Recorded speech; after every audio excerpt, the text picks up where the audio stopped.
Good day everyone, we are Group 1 and we are here today to present our report about Introduction to Works of Carlos Bulosan and his literary themes. First, we will begin with the introduction. These parts give us a general idea about the works of Carlos Bulosan and help us understand what the report is all about.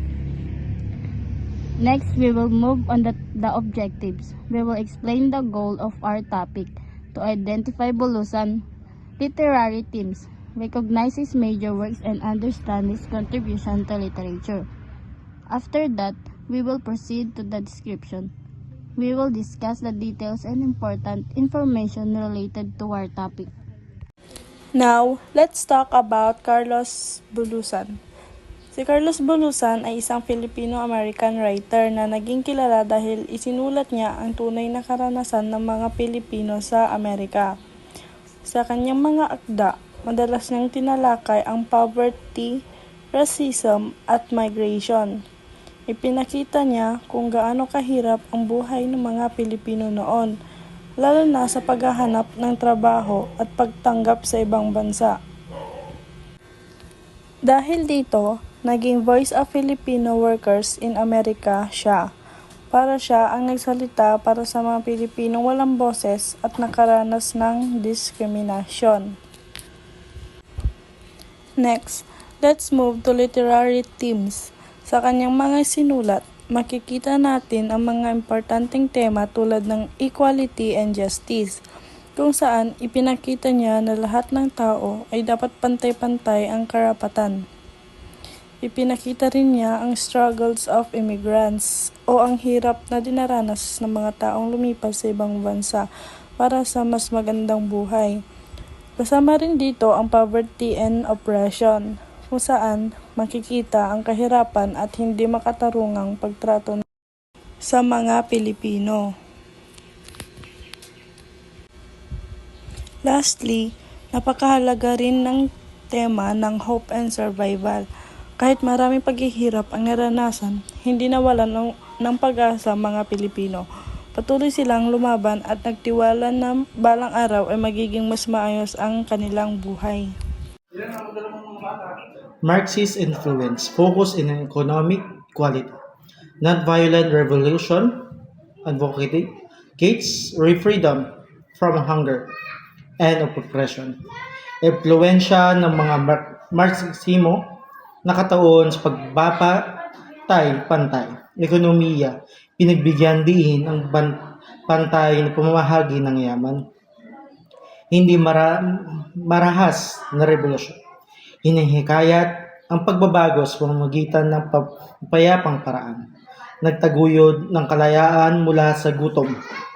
Tutukan ang mga pangangailangan ng tao, mga sistemang nagpapasakit sa mga mahirap.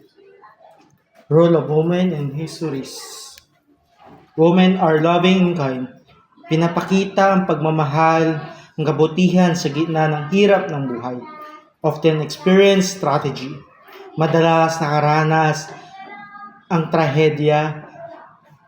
Nakakaranas sila ng mapagsubok, sakit, at kawalan ng katarungan. Symbolize. Loss, hope, and harsh reality. Kinakatawan nila ang mga taong naapi at nagdurusa, nagpapakita ng realidad ng mahirap na buhay at pagkawala ng pag-asa. Ang akda ni Carlos Bulosan, kabilang sa kanyang mga kilalang akda ang mga sumusunod. America is in the heart, the laughter of my father, the cry and the dedication, on becoming Filipino, the voice of Bataan at all the conspirators. America is in the Heart, isang semi-autobiographical na nobela ni Carlos Bulosan. Ipinapakita ang buhay ng mga Pilipino sa Estados Unidos. Inilarawan ang diskriminasyon at hirap na kanilang naranasan. Nagbibigay ito ng mensahe ng pag-asa, pagkikibaka at pagtitiis. Naranasan niyang diskriminasyon, kahirapan at hindi makatarungang pagtrato. Ginamit niyang kanyang pagsusulat upang ipahayag ang karanasan ng mga Pilipino. Naging boses siya ng mga inapi at hindi napapansin sa lipunan. At naging inspirasyon siya sa maraming Pilipino. Unbecoming Filipino is a collection of essays, poems, and stories. It focuses on important themes like Filipino identity, justice, and the different struggles that Filipinos experience. As we read it, we begin to ask ourselves, what does it really mean to be a Filipino? It helps us reflect on our values, our culture, and our role in society. Ang The Cry and the Dedication naman ay tungkol sa mga gerelyang mandirigma sa Pilipinas. Pinapakita nito ang kanilang mga pinagdaanan, ang hirap, sakripisyo at tapang sa gitna ng laban. Ipinapakita rin dito ang pagkakaiba-iba ng antas sa lipunan at kung paano ito nakakaapekto sa buhay ng mga tao. Both works teach us important lesson. They remind us that being Filipino is not just about our identity, but also about standing for what is right, making sacrifices, and staying strong despite challenges. Punta tayo sa Letter of My Father. So dito naman is collection of humorous stories. So yung stories daw is humorous. So ang kwento kasi dito sa The Letter of My Father is may dalawang pamilya, yung pamilya ni Carlos and yung pamilya ng mayaman. So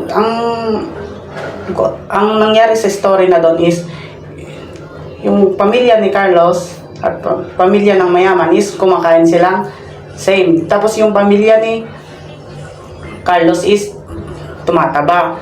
So, tapos sa yung pamilya ng mayaman naman, kumakain sila pero hindi sila tumataba. So yun, magsimula na magbintang yung pamilya ng mayaman na kinukuha daw ng spirit of food yung kain nila. So yun, and next down is pinunta nila sa